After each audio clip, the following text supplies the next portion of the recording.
الحمد رب العالمين بنعمته تتم الصالحات أشهد أن لا إله إلا الله وأشهد أن محمدا عبده ورسوله اللهم صل على سيد الأرواح سيد الوجود سيد القومين سيد الأنبياء والمرسلين نبينا محمد وعلى آله والمهدي خليفته وسلم الصلاة والسلام عليك يا سيدنا يا رسول الله salam atas engkau wahai baginda ya Rasulullah jazallahu anka ya sayyidina ya Rasulullah. Semoga Allah menempatkan engkau dengan maqam tertinggi wahai baginda Rasulullah. Jamaah yang dicintai Allah, Allah hanya memandang ke dalam qalbu. Jika kita ingin dipandang oleh seseorang yang cantik, yang gagah, maka wajah ini dibaguskan, wajah ini dicuci. Mungkin sebagian orang dia bedaki, bajunya juga dibaguskan, dibersihkan, kalau perlu disetrika, bahkan jika perlu dibeli yang baru, karena ingin dipandang. Khawatir jika dekat bau, maka kita beli deodoran, kita pakai parfum, supaya yang duduk bersama kita merasa nyaman. Jika kepada makhluk kita seperti itu, ingin dipandang wajahnya, kita bersihkan wajah. Jika ingin bertemu seseorang spesial, kita baguskan baju. Kenapa ketika ingin bertemu Allah tidak membaguskan qalbu? Kalau kita habis makan coklat atau makan yang berkuah, ada kotoran di mulut, kita lap. Benar? Berani ketemu seseorang tanpa lap? Jika kita tidak berani bertemu seorang makhluk sebelum membersihkan wajah, kenapa engkau berani datang kepada Allah sebelum membersihkan qalbu? Nekat kita bertuhan. Itu sebabnya kita ditolak di pintu. Bab menuju Allah itu menolak kita. Jangankan kehadiran Allah, hadir di masjid dalam keadaan tidak suci, berani? Tidak berani. Maka adab seorang salik, seorang murid, seorang yang mencari ridha Allah, meskipun tidak ada yang tahu, janganlah kentut di dalam masjid, kecuali sudah penyakit, tidak bisa tahan kentut. Bapak ibu sahabat saudara yang makan Allah, ikhwan akhwat fillah, di dalam Al-Quran Allah berbicara qalbu lebih dari 100 kali. Kenapa Allah berbicara tentang qalbu lebih dari 100 kali? Karena Allah mementingkan qalbu melebihi qalib. Qalib penampilan fisik ini, ketaatan yang zahir, celana, sarung, serban, rida, syal, itu qalib yang Allah pandang qalbu. Maka saya mengajak diri saya sendiri dan kita semua, mari hiasi qalbu dengan nama-nama Allah. Kita tidak mungkin menjadi hamba yang bersih mutlak, karena kita bukan Rasul, kita bukan Nabi. Wali mungkin juga belum tahu. Tapi Allah selalu membuka harapan dan mengatakan, Innallaha tawwab. Allah itu penerima orang yang mengaku salah. Kita ini tidak dituntut untuk bersih mutlak. Kita cuma diminta, akuilah jika engkau salah. Sholat tadi tidak khusyuk, kita ngaku, ya Allah, aku berusaha khusyuk, tapi aku tidak sanggup khusyuk. Engkaulah yang memberi khusyuk, ya Allah. Maka berikan kami pengenalan mengenai Engkau, ya Allah, sehingga rasa khusyuk itu muncul. Amin ya Rabbal alamin. Maka beragama jangan menyusahkan diri. Jangan kemudian mengatakan saya belum suci, saya ingin jadi orang suci dulu baru ganti kopiah. Tidak. Suci di situ artinya berusaha untuk suci, bukan suci yang mutlak. Maka di dalam Al-Quran ada kalimat di surat Al-Waqi'ah, la yamassuhu illal mutahharun, tidaklah menyentuh Al-Quran kecuali yang mutahhar. Mutahhar artinya yang disucikan. Siapa yang mensucikan kita? Allah sendiri jua. Bukanlah Ar-Razi yang membersihkan dirinya, bukanlah hamba membersihkan dirinya. Hamba minta dibersihkan kepada Allah Subhanahu wa ta'ala. Itulah makna astaghfirullah. Jika seorang baginda Rasul sallallahu alaihi wasallam masih merasa berdosa padahal beliau tidak berdosa, kenapa ada hari ini orang merasa dirinya tidak berdosa? Kenapa ada orang hari ini merasa dirinya lebih suci, kelompoknya lebih bersih, tarekatnya lebih tinggi? Kenapa ada orang merasa itu? Manhajnya paling dekat kepada Allah dan Rasul. Ini berbahaya. Ini bukan keruhanian Rasulullah SAW. Rasulullah tidak sibuk dengan aib orang, tidak sibuk dengan jenggot dan celana orang, tidak sibuk dengan amalan-amalan orang. Beliau sibuk membenahi dirinya, lalu mengajari orang-orang sekitarnya. Seandainya Rasulullah orang yang saklek, tidak suci, tidak boleh datang, maka jika ada orang yang mengotori masjid, pasti itu dibunuh. Tapi Nabi tidak melakukan itu. Hadis yang sering saya sampaikan, baginda Rasulullah SAW didatangi Arab Badui, tidak ada adabnya sama sekali. Arab Badui itu Arab pelosok, tidak terpelajar, tidak nyantri, tidak sekolah. Arab Badui ini setiap kali melihat tembok, seperti sopir angkot zaman dulu, sopir truk zaman dulu, kalau lihat tembok apa? Mau nembak. Tahu nembak Pak? Mau buang bensin. Ini si Arab Badui melihat tembok kok bagus-bagus begini nggak disirami, maka dia siramilah tembok masjid Rasulullah dengan bensin yang dia punya. Bawalah. Di saat dia asik mengeluarkan hajatnya, tiba-tiba sahabat hendak memukulnya. Ketika itu Nabi mengatakan, da'uhu, biarkan dia menyelesaikan hajatnya.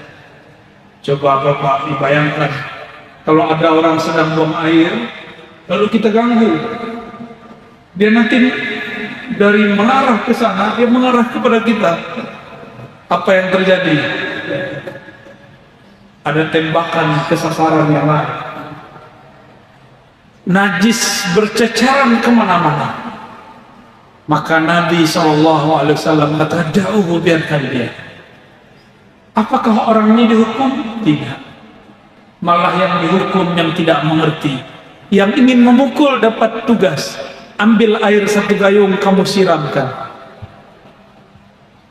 Tapi sahabat tidak menganggap ini hukuman, dia menganggap ini sebagai sebuah pelajaran, bahwa tidak semua orang yang salah itu salah, tidak semua orang yang taat itu benar. Banyak orang salah, dia sedang mencari kebenaran. Banyak orang taat, tapi merasa paling benar.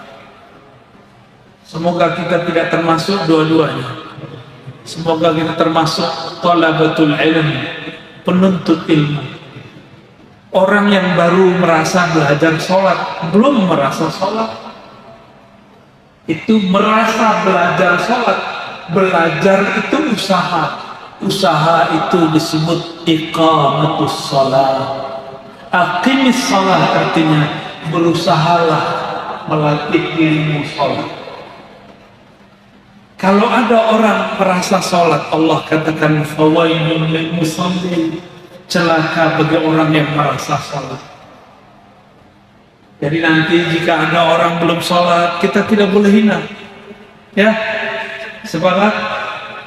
Apalagi cuma beda pilihan politik, beda dia sholat, kita sholat, dia tidak sholat, tidak boleh hina. Apalagi cuma beda coblosan, ya. Tapi kewarasan rohani ini hilang beberapa tahun ini. Saya berharap jamaah kembali waras, ya, kembali kepada akal sehatnya. Ulul albab, orang yang mempunyai akal pikiran yang cerdas. Mau nanti kalau 2024 beda pilihan, siap untuk berbeda? Ya, jangan termakan lagi oleh hoax. Ya, siap? Insya Allah negeri ini diberkahi. Di saat semua negeri sedang hiruk pikuk menghadapi virus, alhamdulillah Allah masih izinkan kita berkumpul. Terima kasih kepada ulama, umara, pengurus masjid.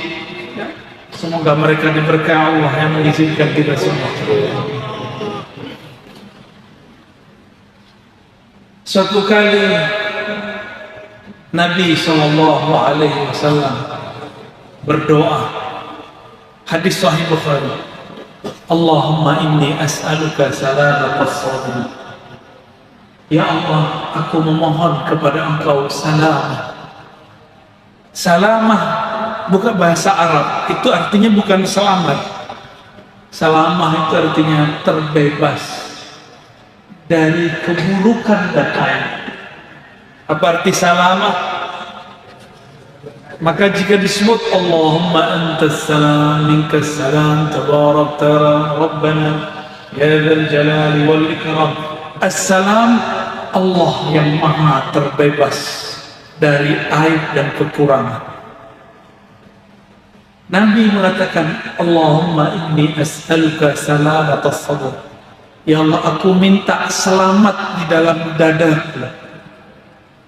Apa itu? Ini Nabi yang minta. Jika Nabi meminta dadanya selamat, terbebas dari aib, terbebas dari keburukan-keburukan, maka kita lebih wajib membacanya. Meskipun secara ilmu hadis, ilmu fikih, dalam ilmu fikih dianjurkan, disunnatkan, tapi secara ilmu hakikat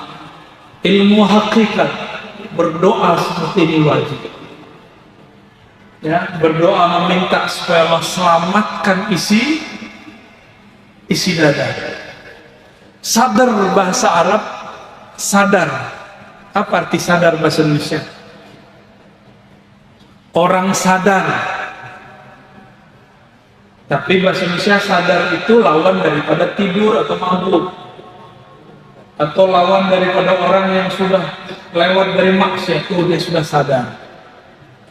Tapi sadar dalam bahasa Arab, sadara, yasduru sadran, suduran, fahuwa sadirun wa dhaka masdurun. Sadara, bersumber. Sumber, di mana sumbernya? Di qalbu. Maka doa ini, ya Allah, aku memohon selamat di dalam sadarku, selamat di dalam qalbuku. Bacalah doa ini setiap selesai sholat, ya. Insya Allah sebelum wafat Allah angkat jadi walinya, kekasihnya. Amin ya Rabbal. Karena cara jadi kekasih Allah gampang-gampang susah, gampang-gampang susah. Hatta kepada anjing tidak boleh benci. Suatu kali ada seorang perempuan pelacur. Ini pelacur, Pak. Mungkin ini profesi yang kita anggap paling hina, tapi ternyata pelacur ini, meskipun dirinya dia lacurkan, di kolbunya masih ada rahmat Allah.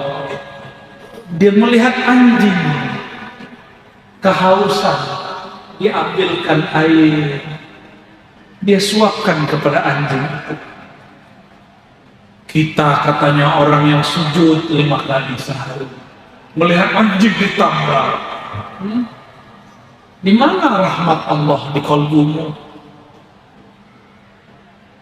Di mana rahmat Allah di kalbumu? Karena wali Allah itu adalah hamba yang di kalbunya ada rahmatullah. Di kalbunya ada rahmat Allah. Apa arti rahmat?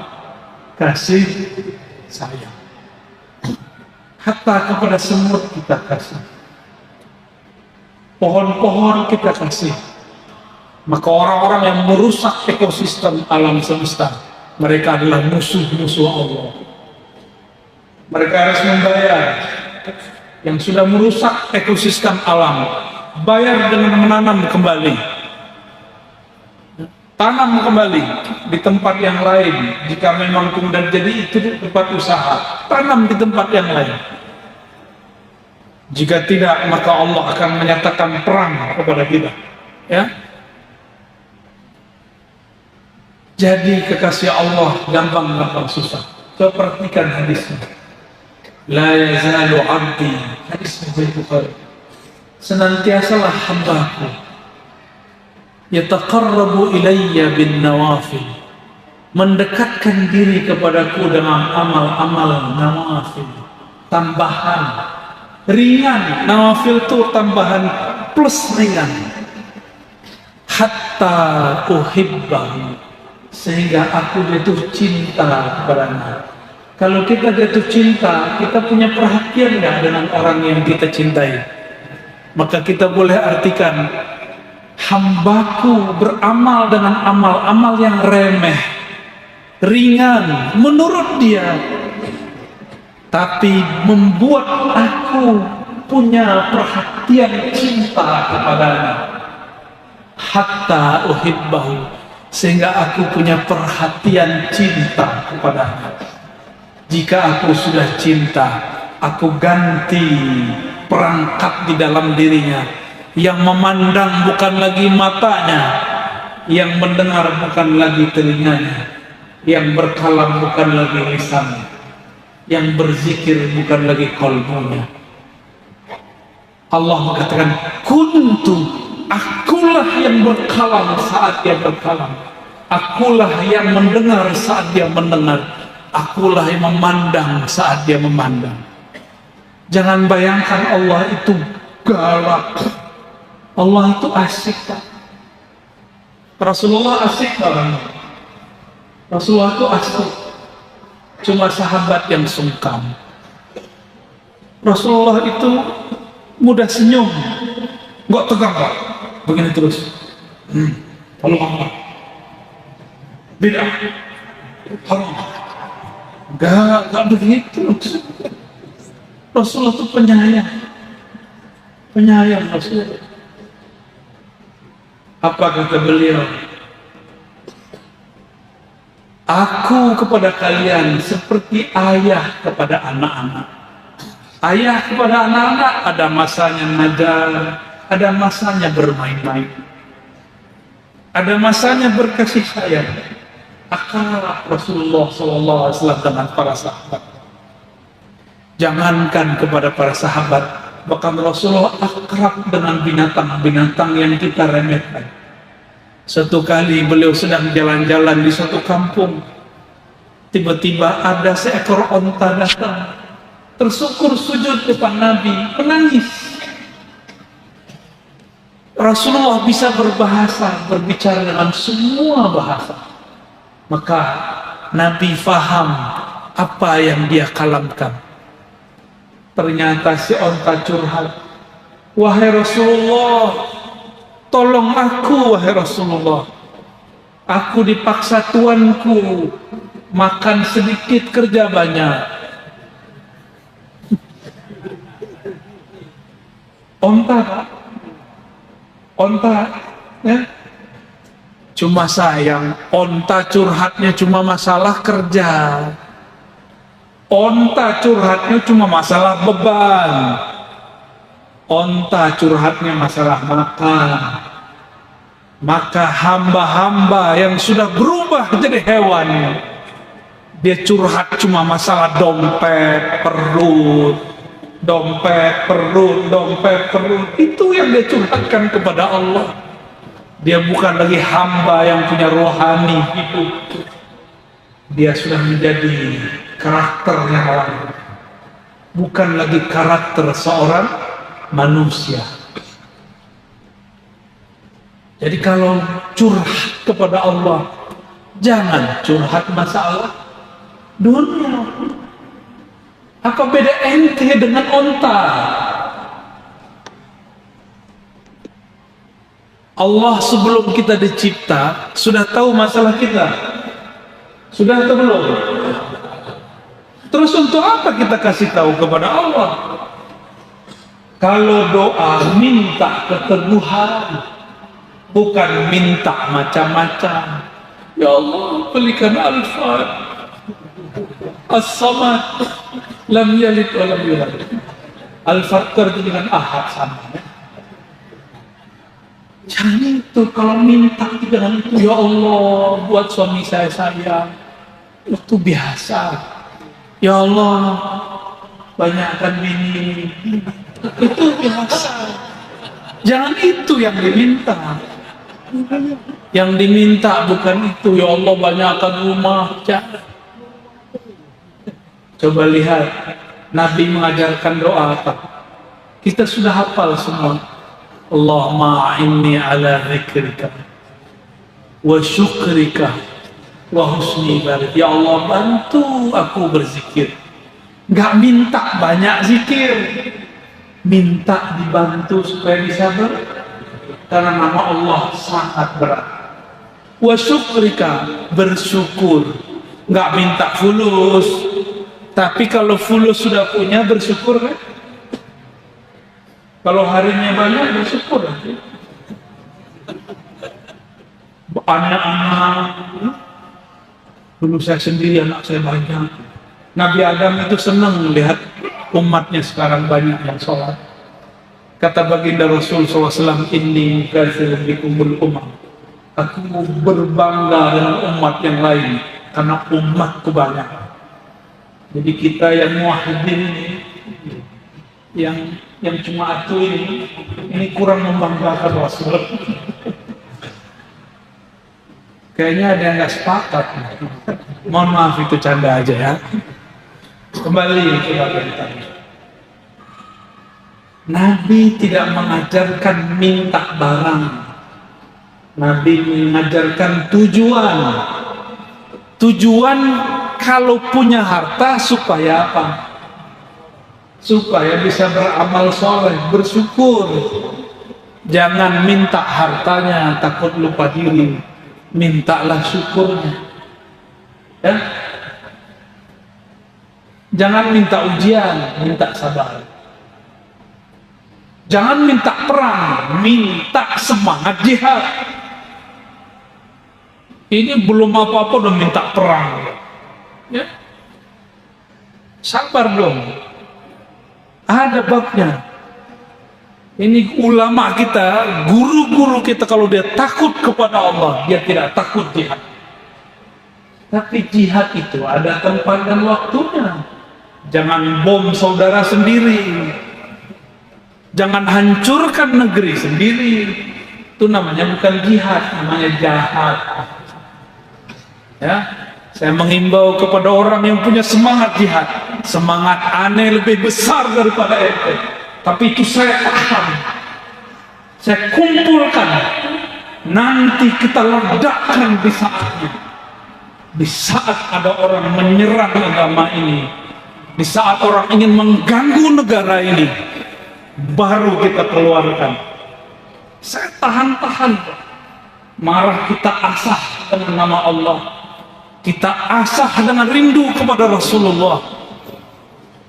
Apa amalan paling mulia? Nabi mengatakan mengingat Allah sebanyak-banyaknya. Baik engkau lagi sholat, lagi zikir, lagi sedekah, hatta jihad. Ternyata orang berjihad kalau nggak zikir, jihadnya kurang sempurna.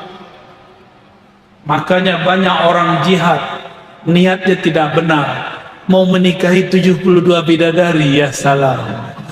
Sedikit itu bro, ya, menikahi 72 bidadari itu sedikit. Ente kalau masuk surga 1000 aja sedikit. Terlalu rendah. Masuk surga cuma urusan bainal fakhidain, antara dua paha. Itu terlalu hina ente masuk surga begitu. Mending datang ke lokalisasi aja. Jihad bukan itu. Jihad li'ila'i kalimatillahi hiyal ulya, untuk menegakkan kalimat Allah yang tinggi. Sebelum meninggikan kalimat Allah di sana, tinggikan dulu di dalam diri. Ini di hati pun urusan nasi sebungkus sudah berontak. Gimana mau berjuang? Tersinggung sedikit sudah pengen pecah. Beda paham sedikit buat kelompok baru. Antum tahu nggak kalau jihad itu pergesekannya lebih dahsyat daripada cuma beda-beda paham. Baru beda-beda yasinan, mana yasinan udah pecah. Baru beda cuma coblosan udah pecah. Baru beda maulid nggak maulidan sudah pecah. Orang lagi jihad nggak sempat mikirin itu. Semua bergerak cepat. Dan ini sudah dekat masanya. Negara-negara besar sudah buat senjata baru, beli senjata maju. Kita masih maulidan. Tenang, senjata kita justru di situ. Untuk apa antum, ya? Di dalam tank yang kuat, pakai anti peluru, tapi penakut. Untuk apa? Takut kita hanya kepada Allah Subhanahu wa ta'ala, ya. Tapi berani nggak boleh juga berlebihan. Maka Imam Al-Hakim At-Tirmizi mengajarkan ada cinta, ada takut. Cinta membuat orang berani. Benar nggak? Kalau cinta berani nembak sendiri. Khasyah, takut kepada Allah, membuat orang kemudian tidak berani bergerak. Dua ini harus ada di kalbu. Sahabat-sahabatku yang dimuliakan Allah, maka PR kita ke depan adalah mempelajari ilmu kalbu. Kalau sudah masuk ke dalam kalbu, dia tidak akan pernah keluar lagi. Dia akan terus. Kalbu itu di dalam lapisannya ada namanya fuad. Fuad ini bertanggung jawab di hadapan Allah nanti.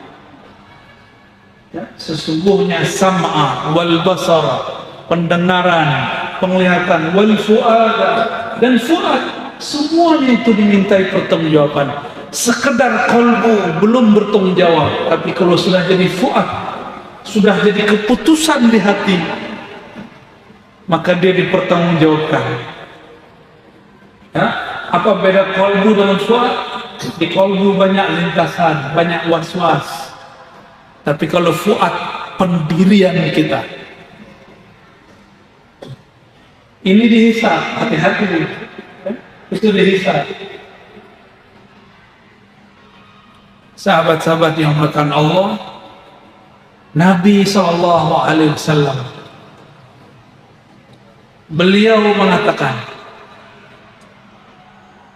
ketika ada seseorang di antara sahabat tidak terkenal, tapi dia punya wiridnya salamatus sabar, membersihkan isi kalbu. Apa kata beliau? Akan duduk di tempat ini ahlul jannah. Jadi ahlul jannah, ahli surga, nggak perlu bunuh orang. Mau jadi ahli surga, bersihkan dulu di sini. Di tempat yang lain ada sahabat, ternyata belum terbukti setia. Seorang jawara, pendekar sakti, satu bisa lawan 5 orang sekaligus. Saktinya bukan main, bisa mengalahkan banyak orang. Tapi ketika malam hari dia berjuang, sahabat mengatakan, ya Rasulullah, itu ahli surga. Kata Nabi, tidak. Huwa ahlun nar, finnar. Dia masuk neraka. Sahabat kemudian ada yang memata-matai terus. Ya Rasulullah, sudah banyak orang kafir dibunuh olehnya. La, finnar. Dia masuk neraka. Ternyata malam hari musuh kalah. Dia terjatuh karena kakinya luka, badannya tertusuk, tapi tidak mati. Sakit tidak tertahankan. Akhirnya diambil belatinya, dia tusukkan ke jantungnya. Mati su'ul khatimah. Ternyata orang ini kolbunya tidak selamat. Maka nanti dalam berjuang, kalau kolbu belum selamat, siap-siap nanti ini terjadi kembali. Susah dikit bubar, tersinggung dikit bubar. Emang berjuang enak ya? Emang antum kira bikin pesantren buat harokah pergerakan mudah? Gak mudah. Ada gesek-gesekan ya. Maklum kita manusia. Ini masa sudah dekat. Sudah siap belum? Belum. Sudah siapkan kolbunya. Niat kepada Allah, ya Allah, yang membolak balik kolbu. Ya muqallibal, coba baca doanya. Ya muqallibal qulub, wahai yang bolak balik hati kami, tsabbit qulubana ala dinika wa ta'atik. Tetapkan hati kami dalam din engkau, agama engkau, akhlak yang taat kepada engkau. Itu kita minta. Sampai mati kita minta. Ya, coba diulang. Ya muqallibal qulub, tsabbit qulubana ala dinika wa ta'atik. Para sahabat meriwayatkan Rasulullah sering bersumpah dengan menyebut wa muqallibil qulub, wa muqallibal qulub, wa muqallibil qulub, wawnya demi yang membolak balik hati. Beliau sendiri pun mengalami goncangan-goncangan, apalagi kita. Tanya kepada pengurus masjid, ada pergesekan. Pengurus taklim, ada pergesekan. Benar, orang bangun pesantren, ustaz sama ustaz, guru sama guru. Dunia begini, kalau nggak begini nggak dunia, sorga. Seseorang datang kepada Sufyan Ats-Tsauri, bukan terbalik. Sufyan Ats-Tsauri datang ke guru. Kata Sufyan, wahai tuan guru, di mana ada tetangga, ada tempat tinggal yang nggak ada orang rese, nggak ada pergesekan? Dibawa oleh gurunya sini, dibawa ke pemakaman. Kau pindah rumah ke situ. Ya, baik. Maka bapak saudara yang bukan Allah, mari persiapkan kolbu, mendekat kepada yang mendekat, yang membolak balik kolbu. Biarlah kolbu ini begini, dia berubah terus, nggak mungkin dia tenang. Dia berubah terus, kadang soleh, kadang tidak soleh, kadang kotor, kadang bersih. Itulah kolbu. Maka saya mengatakan jangan berlebihan, jangan sok bisa suci. Maka saya tidak pernah mengajarkan kolbu mesti suci. Yang ada kolbu harus sadar bahwa dia tidak suci. Insya Allah setelah azan kita, kalau ada tanya jawab kita tanya. Wassalamualaikum. Cara berkomunikasi dengan Abul Arwah, Bapak Rohani. Ini cuma istilah. Bapak, Ibu Rohani. Itu dengan cara menyapanya. Assalamualaikum ya Sayyidi ya Rasulullah. Sampaikan itu. Salam rindu atas engkau wahai ayah rohaniku. Bahkan boleh dibaca Assalamualaikum ya abati ya abaruhi ya Rasulullah. Salam atas engkau wahai ayah rohaniku Rasulullah sallallahu alaihi wasallam. Ya. Itu. Jadi sapa. Sebelum kita berbicara sapa dulu. Dan adab kepada ayah rohani baginda Rasulullah SAW, sapalah. Sapalah setiap hari, setiap saat, setiap masuk ke tempat, apalagi masuk ke masjid-masjid. Ya, masuk masjid baca Assalamualaikum ya Sayyidi Rasulullah. Pulang ke rumah, undang nur Rasulullah masuk ke rumah. Assalamualaikum ya Rasulullah. Undang nur masuk ke rumah supaya rumah tidak panas. Kalau kita mau tengkar, kita ingat ada Rasul, cahayanya masuk. Kita malu kepada Rasulullah marah-marah kepada istri. Kita malu tengkar. Kita malu berbuat jorok. Kalau sudah mengucapkan salam ke dalam ruangan dan rumah, ucapkan salam kepada mereka. Ada ungkapan ulama, ini bukan hadis. Ingat, ini bukan hadis. Ini kebanyakan kawan-kawan saya pencinta kajian kolbu tapi tidak mengerti ilmu hadis. Kalau sudah Arab disebut hadis. Tidak benar ya, harus diluruskan. Kalau bukan hadis jangan katakan hadis. Ya. Ini bukan hadis, ini kalimat ulama memahami makna daripada masjid. Innama ya'muru masajid Allah. Yang memakmurkan masjid Allah itu orang yang beriman, yang ngapain mendirikan sholat, bayarkan zakat dan selanjutnya. Lalu masjid itu bangunan ini atau orang yang sholat?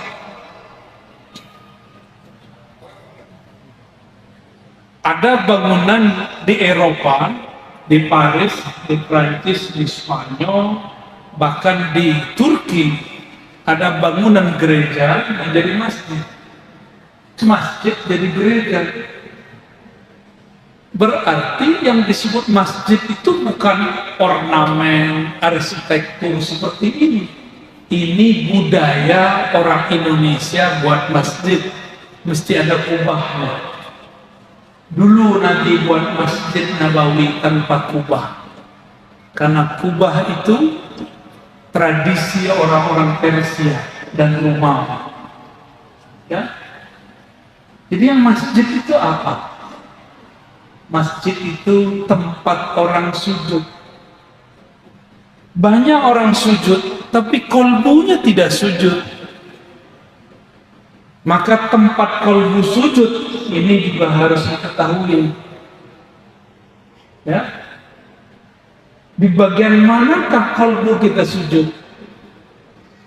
Ketika seseorang mengenali rahasia kolbunya, maka dia akan sadar qalbul mu'min baitullah. Masjid hakiki itu ada di kolbu. Itulah sebabnya malaikat itu datang bukan ke bangunan yang seperti ini.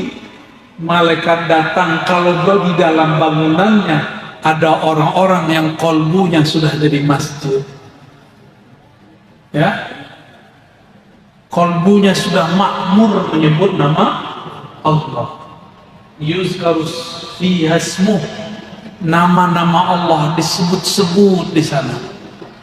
Maka setiap kolbu yang sibuk menyebut nama Allah, sibuk membesarkan Allah, kolbunya masjid. Kolbu kita sudah jadi masjid belum hari ini? Belum ya? Sudah menjadi rumah Facebook? Sudah menjadi sampah WhatsApp? Apalagi? Sudah menjadi gudang Instagram? Kapan kolbu ini menjadi masjid?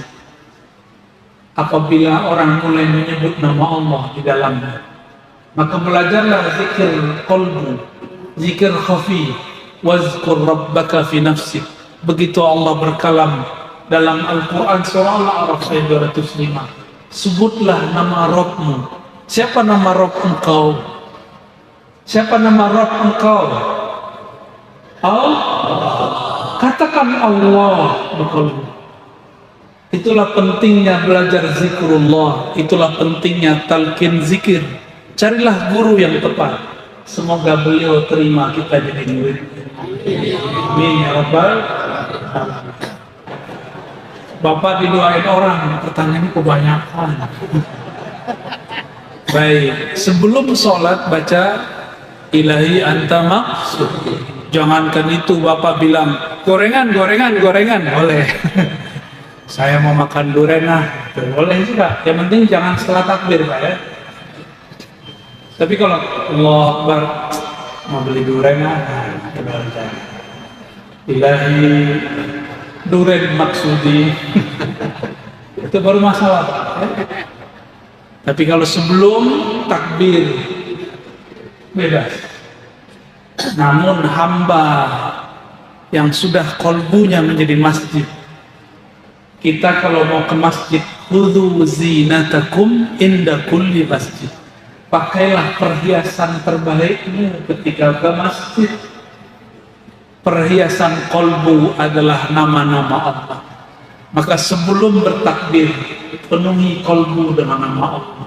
Makanya guru Bapak tadi, sebelum dia takbir, dia luruskan, dia buang selain nama Allah. Dia katakan, ilahi anta maksudi, ya Allah, jika ada di kolbuku selain nama engkau bersihkan, cukup engkau saja. Jika ada kehendak ingin khusyuk, ingin sakti, ingin hebat, tolong luruskan, jadikan hanya ridhomu jadi tujuanku. Itu maksud beliau. Selama tidak dibaca dalam sholat, tidak bid'ah. Yang bid'ah kalau dibaca setelah takbir, ya. Ada yang baca ilahi maksudi setelah takbir? Saya bilang ente yang bid'ah. Ya. Terus ba'da sholat, assalamualaikum. Sholat udah selesai belum? Boleh guling-guling nggak? Boleh loncat-loncat nggak? Boleh dengerin YouTube saya nggak? Kalau cuma begini, boleh nggak? Oh, kalau yang akhwat, bedak-bedak. Bolehnya bedak-bedak habis assalamualaikum. Ini nggak ada masalah.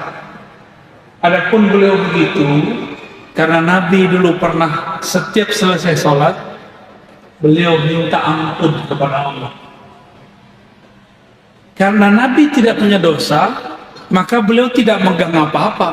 Beliau cuma merasa berdosa. Karena merasa kurang, cukup bersyukur. Kalau kita ini banyak dosa, mulai dari otaknya yang jorok. Udah jorok kan hari ini? Tuh, jujurlah, walaupun kepalanya pakai songkok, dalamnya jorok. Saya sama. Otak saya ini sama kotornya dengan otak.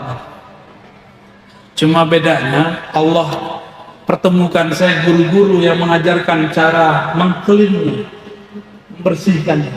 Jadi kalau mau sholat terasa nikmat lagi. Kita mau makan, piring kotor, bisa makan. Kita mau makan, di baju ada bisa makan. Mau ketemu Allah, Allah menyajikan makanan namanya sholat. Di kolbu ada hasad, ada tai sombong, Gimana kolbu akan menyantap nama Allah? Nggak bisa. Maka sebelum sholat bersihkan kolbu, setelah sholat bersihkan kembali kolbu. Dengan cara kita hanya mampu berusaha istighfar, Allah lah yang membersihkan. Ya, baik.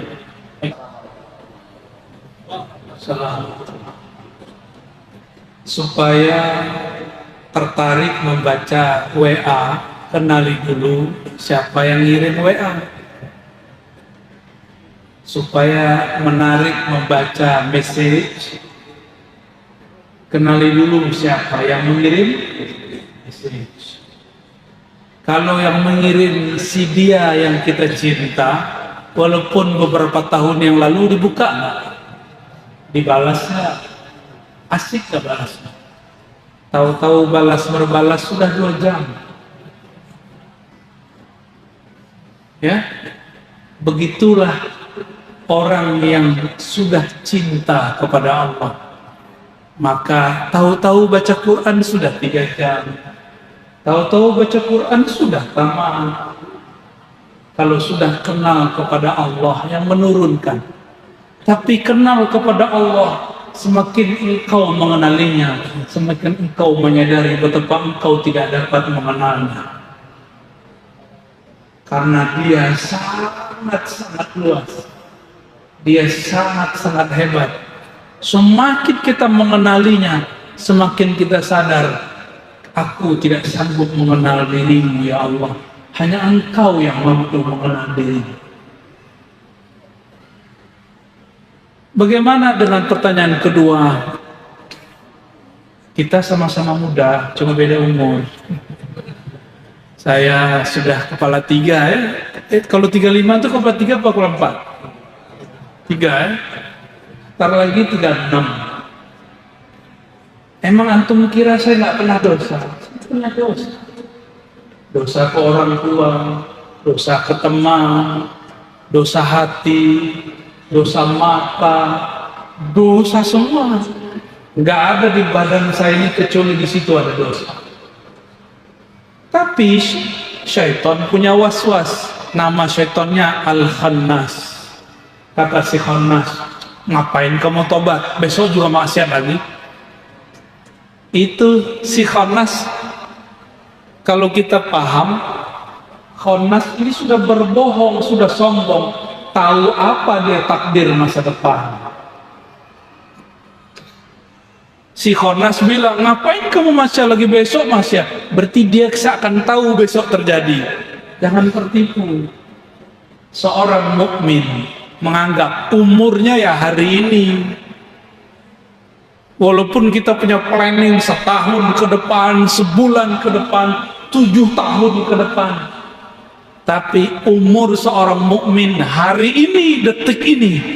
Maka detik ini juga dia tobat. Karena dia nggak tahu setelah ini masih bisa tobat atau tidak.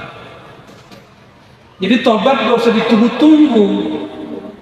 Kalau pertanyaannya bagaimana kalau nanti diulang lagi?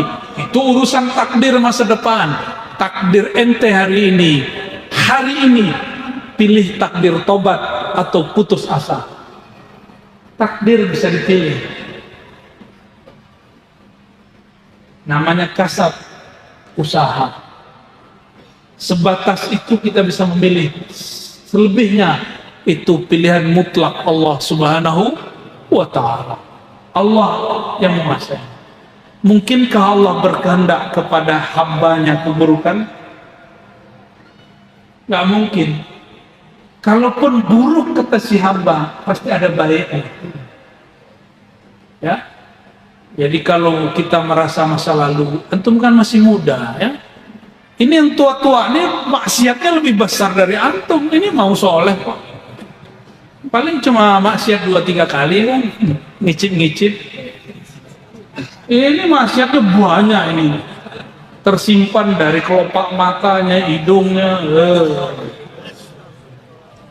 Wajah ini bisa nyimpan memori. Kalau dibuka semuanya kan gawat. Ya. Maka kata Ibnu Athaillah Sekandari, Orang hebat kasyaf itu bukan yang bisa membaca maksiat di tubuh orang, tapi dia bisa membaca di tubuh dirinya. Orang maju itu bukan yang putus asa karena masa lalunya, tapi dia berpikir baik untuk masa depannya. Maka tobat detik ini juga, sadari kesalahan kita detik ini juga. Ya, Wallahu a'lam. Siapa tahu ada yang pulang di sini meninggal. Tobat sekarang, Pak. Tapi saya minta umur kita dipanjangkan, karena kita ingin berjuang sampai akhir zaman, sampai Imam Al-Mahdi muncul di muka bumi. Semoga Allah takdirkan kita bersamanya. Amin ya rabbal alamin. Berjuang bersamanya, bertempur bersamanya. Tidak gampang tersinggung, mudah memaafkan orang, berbaik sangka kepada Allah dan makhluknya. Khalas. Nama ruh, berburu syid, dapat talqin, itu semua hak dari Allah. Jika memang kita dapat haknya, maka Allah mudahkan bertemu guru-gurunya. Ya, maka mohonlah kepada Allah supaya Allah memudahkan kita. Ya. Yang penting jangan jauh-jauh dari kekasih-kekasih Allah. Dan yang kedua, mengenai berguru lewat online. Di zaman dulu ada berguru lewat risalah. Guru dari guru kami, Syekh Yasin Al-Fagani, berguru kepada Sayyid Ahmad Al-Ghumari lewat risalah. Sebelum bertemu beliau pakai surat dulu, lalu diijazahkan lewat risalah. Lalu Allah takdirkan mereka bertemu. Jadi melihat yang di Facebook, yang di YouTube, selama itu utuh, maka itu sah, mewakili murosalah. Tukar surat menyurat dulu. Dulu sosial medianya surat, sekarang sosial medianya itu. Namun tentu kekuatannya tidak sekuat kita hadir. Allah Maha Baik. Meskipun demikian, meskipun rekaman banyak juga yang bergetar kalbunya, karena rekaman itu menyimpan energi. Siapa yang kalbunya mencari pasti menemukan rasanya. Ya, saya pun kalau nonton itu sendiri, saya lihat bukan diri saya, Pak. Saya juga nangis lagi. Makanya nggak berani nonton, takut nangis mulu. Ya, ada orang tunjuk, ini siapa ini ya, pura-pura nggak dengar kita ya. Jadi sah, namun berguru secara on, dan siapapun yang hadir, jika niat berguru, insya Allah diterima sebagai guru. Kirim Fatihah untuk Nabi dan guru-guru kita semua. Walaupun satu huruf dia mengajar, apalagi guru yang mengajarkan cara berzikir, cara mengenalnya, cara mengenal kekasihnya. Itulah guru sebenar-benar guru. Dan guru itu tidak sendiri. Sebagaimana di zaman Rasulullah SAW, guru itu tidak sendiri. Rasulullah memerintahkan Mu'az, Ali, Abu Bakar, Umar, Utsman jadi guru, Salman jadi guru. Inilah gerakan akhir zaman. Jika sebuah thariqat itu benar, dia tidak akan bergerak sendiri. Jika harokah itu benar, maka harokahnya tidak gerak sendiri. Dia bergerak dengan guru.